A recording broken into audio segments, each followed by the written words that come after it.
Well, hello there. It's great to see you again, and welcome back to another installment of MSP Success Spotlight. I'm your host and moderator, Ryan Ruff, and as you know, this here is the show where we bring on extraordinary MSPs to dive into their industry insights and really uncover those differentiating factors that allows them to really rise above the competition out there. And boy, do we have a great episode on tap for you today.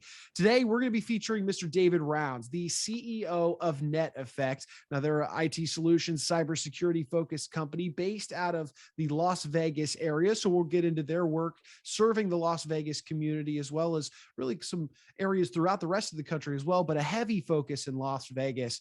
And then beyond that, we've got a lot of great stuff to talk about with David in regards to cybersecurity across a vast array of different industries, specifically construction, legal, and then financial services. So we're going to get into their work in these different industries. But before we bring David out, I want to rattle off a few additional factors about him.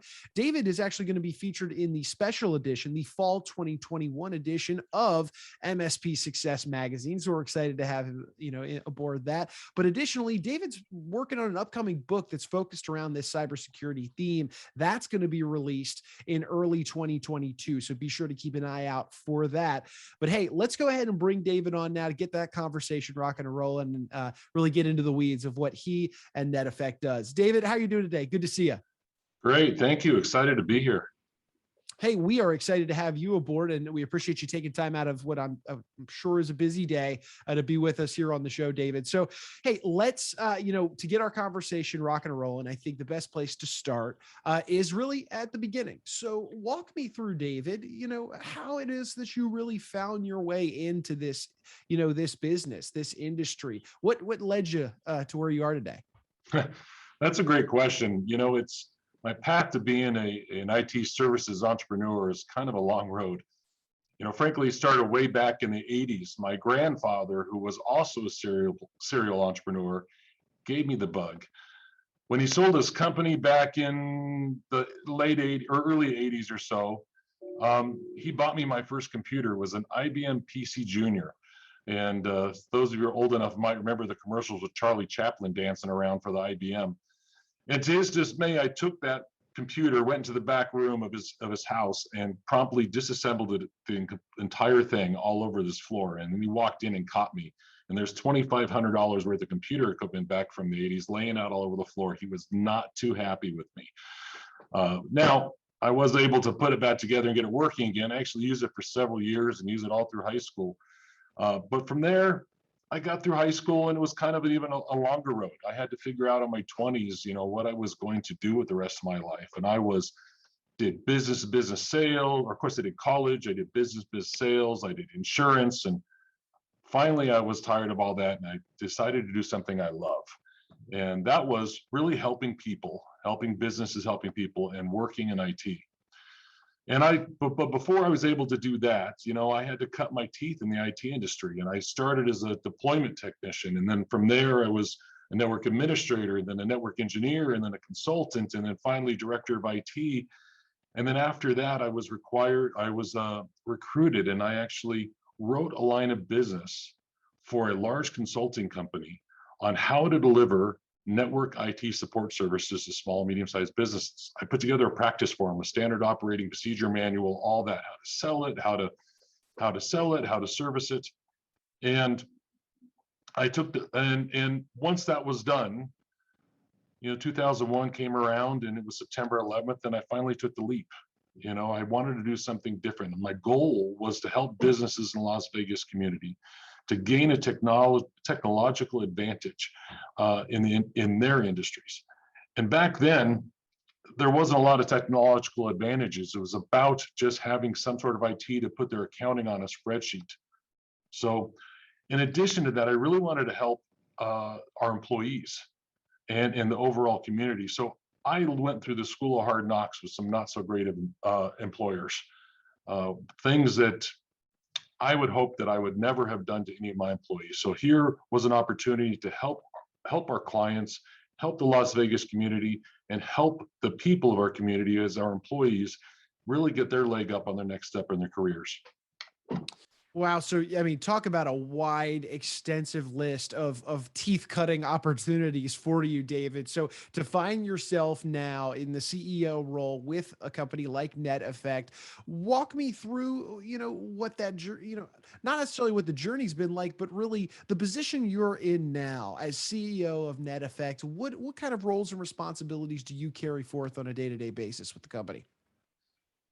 Well, obviously, required to help with the direction of their all company. I mean, when we started this company, it was all about um, forward motion for the Las Vegas community, and that means in order to do that, we have to be innovative, be the bring to our clients technological advantages and educate them. So really the biggest job I have is helping the business community and educate them on how technology could help serve them, not just be an expense item on their books, help them make it make their business more profitable. And I say it kind of laughing. It's, I opened my doors up, right? I said that a few times in 2001, but it was really my garage. I worked on my garage for a couple of years. So doing this for now over 20 years and building our business up to this point where I get to talk to other business owners and executives on a daily basis to help them make their company better and help them contribute to the community. It that's been the awesome part of doing this job. And then, of course, I also have an amazing staff, and I get to help coach them up through their careers. So really, if you ask what my responsibilities are, is it's education and coaching. And I get to do that from delivering our services and having our business. I love that. So David, I think, hey, let's get into the meat and potatoes of it. Really, talk to me about, NetEffect. What makes you guys unique? Talk to me about the clients you serve. I know I mentioned, at the top of the show that you're located in the Las Vegas area. There's a heavy emphasis on clients throughout that region, really. But talk to me about what it is you guys do ultimately, and the types of clients you serve. We have to go back to the beginning a little bit. When we opened this up, it was right after September 11th. It was literally less than a month. And back then in Las Vegas, our largest competitors were the guys standing on the street corner saying, "We'll install your surround sound and your computers too." And back then, computer guys were just a step above the cable guy. They never showed up when they were supposed to, and half the time things didn't work that great when they left. And worst of all, though, is there was no strategic thought process about IT. Many of the clients we took on had equipment that were band-aids. I call them Franken networks. Hurry up, we're adding a new person, toss this in there to make it working. And now it's different. Uh, we know there are a lot of choices out there. However, there are also a lot of differences. We are a Las Vegas born company. We focus on our Las Vegas community. We provide concierge service.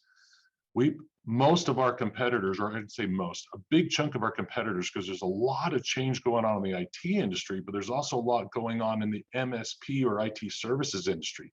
There's lots of mergers and acquisitions going on and consolidations.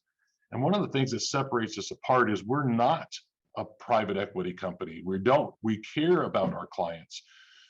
We have staff that's in Las Vegas working 24/7, 365. We're not outsourcing our client or our staff offshore or in other states. So we give that personalized service, really tailor our solutions directly toward the customers and what they need, not some one size fits all solution.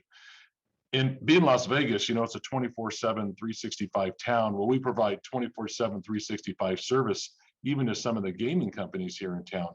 The same engineers that you talk to at 3 in the afternoon because your printer won't work is the same ones you get at 3 in the morning if you have an emergency. So you always are getting someone who knows your business. That's probably what sets us off the Yeah. most. Yeah, no, I love that, David. That personalized touch is so important in a service industry like being an MSP. So I love to hear that. And let me ask you this then.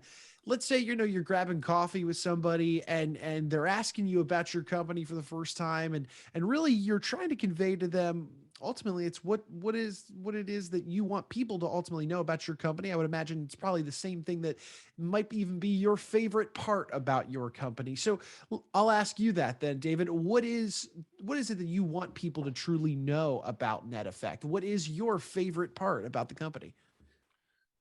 My favorite part is we get to help people. And we're a customer service company. We're not an IT services company. We are a customer service company. It's about providing the right level of service and great service to our clients. Now, we get to do that through providing IT support and strategic thought process on their IT. But really, it's about helping people. And that's what's different, I think, from us. And like I said, there's a lot of choices out there. Everyone says that. But we have the proof. I mean, we're the highest rated MSP in Las Vegas, actually the state of Nevada. We have 89 different Google reviews out there saying so. The closest competitor is not even a third of this, or 2/3 the size of that many reviews. We have thousands and thousands of responses from our surveys and carry a huge rating of 9.75 out of 10, over 5,400 responses in our surveys. And if that's not enough, we offer 100% guarantee on our services. So like I said, we're a customer service company. We have proof to back it. We're different in that place. And most importantly, we care about helping people. When a staff member is down for a client, they can't print or they can't do their job in their line of business app, we know that that's affecting productivity of the bottom line. So we're not just about the IT, we're about the business itself. The unfortunate part is, I said earlier when I started, that most of the customers we dealt with, or clients we took on, had what I call Franken networks. They just throw something in to get it working. Well, that's not strategic. That's not helping the customer have a competitive advantage. We're not solving their biggest problems.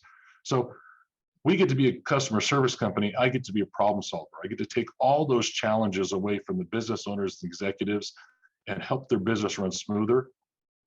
The ultimate goal is those executives and business owners get to sleep better at night. I sleep better at night because I know that they're doing better at night. It's helping their business, and we get to help the community. Las Vegas back in the day when we started was, I would say, 5 to 7 years behind the technology. And by no means am I taking credit for them catching up, but I like to say we contributed something to it. Small businesses are the lifeblood of the business community, and we've had an impact on helping them grow and helping them move out of the dark ages in IT, which what it was when we started. That's fantastic, David. And we'd be remiss if we didn't get into really the essence of what it is that you guys do, and that's really brings a heavy focus on cybersecurity as a whole. So David, talk to me a little bit about this idea of why cybersecurity in the first place is really just vitally important when it comes to those specific niches that you guys hit in the construction, the legal, the financial services industries, and of course other Las Vegas-based, industries and companies. Talk to me just about this importance of cybersecurity these days. Well, and I'd like to start by saying that cybersecurity is important for all industries. We specifically work with construction and legal and financial services because I think they have some unique challenges on their own. Construction, for example, like most businesses, I mean, I told you my story. Most of these small businesses are started by someone who's very good at what they do, excuse me, and they want to open up their own business because they think they can make it as an entrepreneur. Well, in the construction industry, I mean, frankly, most of them, of the companies in that industry, aren't very sophisticated in IT. They do a phenomenal job building what they build or doing the trade that they do, but technology is not part of their process and not part of their normal day thinking. Now, I'm not going to say every company is like that by any way, shape, or form, but because of that construction industry and not being quite as sophisticated, they're a huge target right now. I cannot tell you how many of clients we've heard about and talked about, even some of our clients, if they haven't taken all the security pieces on, had cybersecurity incidents in their environment. Construction itself, being even the ones that we have as clients that have all of our stack in there, we're having to deal with all of their vendors and their subcontractors because they're not sophisticated. So because we deal with one, we deal with them all, especially when we're dealing with large general contractors. And the construction industry itself is a little far behind. Remember when I said I started the business, we were 5 to 7 years behind, or 7 to 10 years behind in IT. Construction industry still has that as far as IT, and there's so many solutions out there to fix them. When you talk about legal and the financial services, they have so much confidential information out there, but with their clients. Now, unless you're dealing with a bank, but if you're dealing like CPAs and accountants, that kind of thing, there isn't a bunch of compliance laws that they have to abide by. They're not a medical institution, they're not government, they're not SOX compliant or anything like that. So it's our job to educate them and help them be better on their security. And frankly, for all industries, their employees are their biggest risk. And so we provide things like user security awareness training and all sorts of things for detection and response of any security incidents. But our job is to educate them, help them prepare better, because frankly, it's not a matter of if a small business is ever going to be hit by a cybersecurity incident of some sort. It's a matter of when, and you have to prepare the business for that. You have to make sure you have backups. You have to make sure you have the right detection methods in there to begin with. And for those of you that are IT professionals listening to this, I'm talking to the preaching to the choir. But for business owners, they just don't know what they don't know yet, and it's our job to educate them. We've had a couple clients that we've taken on after they've been hit by a cybersecurity incident because one of their employees had their email account taken over, and that's the biggest risk out there right now. It's the most prevalent, I should say. And by the time they're done, there's $50,000 wired out to the wrong bank account, and it's gone forever. So it affects their customer or their vendor, and it affects their business, and someone's going to lose that money. So our job's educating about how they do it. Sure. David, I love that you brought in the education element, because boy, is that ever so important these days. Because I mean, we've talked about with other MSPs on this show, and I'd be remiss if I didn't say it, is this really this overarching idea of, while yes, employees are a company's greatest asset, right? But at the same time, they're also their company's biggest risk when it comes to cybersecurity. So at the end of the day, those educational efforts that can be provided from a reputable MSP like yourself, boy, can that go a long way with trying to just mitigate issues even on the front end before we start talking about the services and products that can be really brought into that equation. So, hey, kudos to you and your team. Well done on the education efforts. Boy, is that so important. And beyond just purely that education, David, what are some of the things that you guys do to help those companies with their cybersecurity once you get those conversations started? Maybe with an existing company or client, and maybe even with a new one that's coming aboard. Well, one is we help take a look at their policies and procedures, because guess what? Cybersecurity isn't just about tools and software and that type of thing. So, a company, a smart business owner is going to have some sort of cyber liability insurance and cybersecurity or fraud insurance in there. So we take a look at the policies they have for their employees, their company, as well as that. But then we get into some of our services, and that's really about putting the right tools and the processes in place. So while there's tools required on the machines and for detection and response, and frankly, like I said, it's not a matter of if it's going to happen, it's a matter of when. Recovery, right? So you can recover as fast as possible. So it's not just a matter of putting those in, but also about having the right processes in for their staff, for our staff, for their company, and even dealing with their individual vendors. So we do quarterly strategic business reviews with our customers. And when we do that, we're talking about security. We're talking about having the culture of security. We're talking about educating their end users. We come in for our clients and we do lunch and learns for them that's included in our services, to actually sit down in a group and let them ask questions. It's great to just have, training that comes out there that's, send them some videos where they got to click on it and they got to listen to it. But everyone has questions afterwards, and the staff just love that stuff. They get to ask questions. We get to help them fix their passwords. Like, how do I remember a password? That kind of thing. So we do all of that, but most importantly is we're monitoring their systems on a 24/7, 365 basis, and they're prepared in case something happens, to mitigate any risks that may happen. And if so, like I said, recover. I could say, knock on wood, recovery has not been a huge issue for us and our clients, because we've got great protections in place. So I'll knock on wood and say that I'm not barking up the wrong tree there. But our clients are in a good, safe space, and their businesses can run and they can sleep better at night. And that's what it's really all about. As an entrepreneur, I know that there's enough things to worry about besides my IT network going down.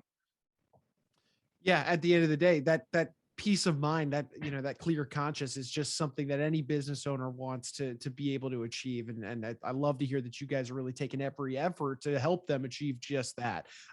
So David, let me ask you this then. If anybody's out there in the audience listening, watching our conversation today, and maybe they're interested in continuing this conversation with you and your company, maybe even go down this road of having you guys assess their current level of cybersecurity risk, how would they go about reaching out to you and your team to get that conversation started?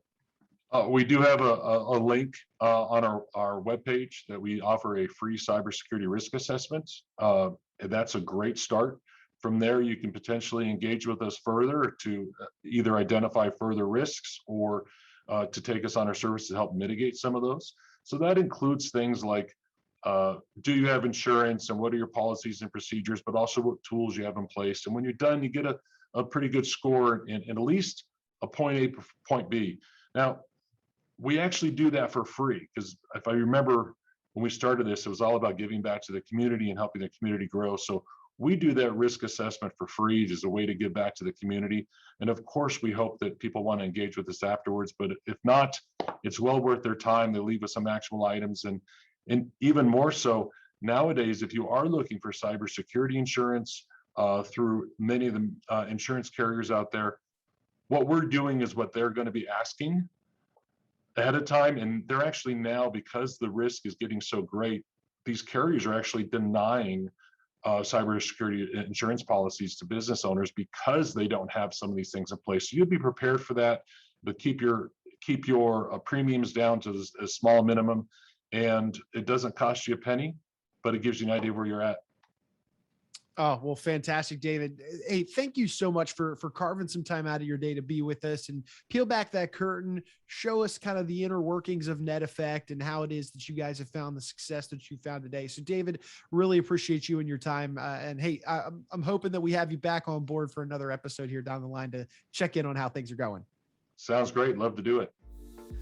Awesome. All right. Hey, well, and look, we want to thank you, of course, our audience, for taking some time out of your day to be with us on the show. As always, if you liked what you saw, you liked what you heard, please take a moment, like the show, comment, subscribe to it on whichever platform you're checking us out on, and then, of course, share this information with friends, family, business owners, because at the end of the day, these conversations are meant for you. They're meant to really give you those industry insights into the world of IT solutions, cybersecurity, and give you some things to think about when it comes to your own business.